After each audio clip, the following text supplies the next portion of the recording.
É, em meados de 2019, eu me inscrevi no processo de seleção aqui desse mestrado com um projeto sobre um outro assunto, mas já fazendo relação com os níveis do deslocamento metaprocessual do design estratégico.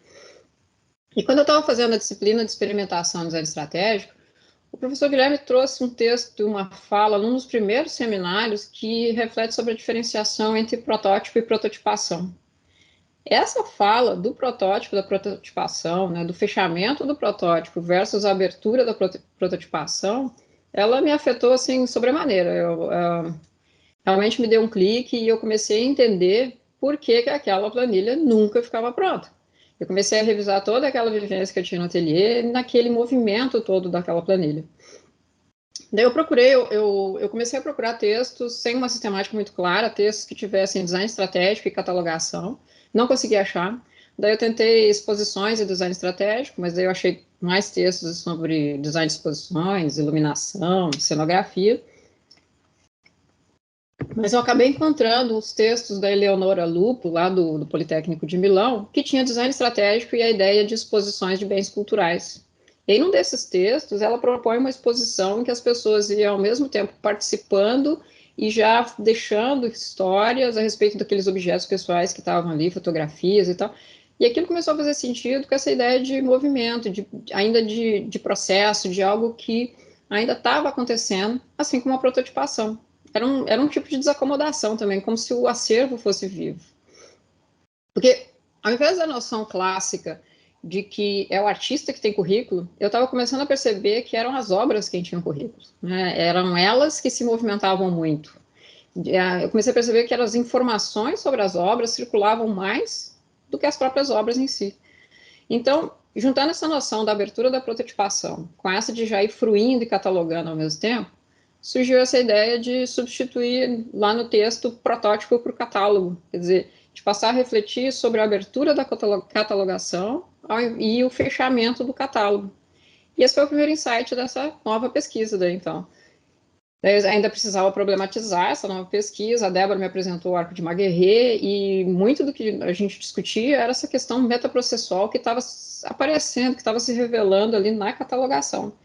Aí passaram esse mês, a gente ficou tendo essa discussão, indo na problematização, né? Foi um processo bem design estratégico, né?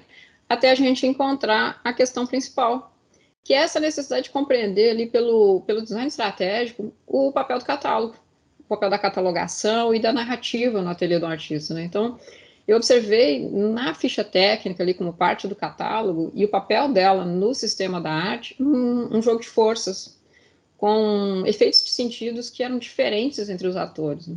Também observei na processualidade da catalogação uma oportunidade para transformar o nível de conhecimento, fomentando ali o artista e deixando um legado sociocultural.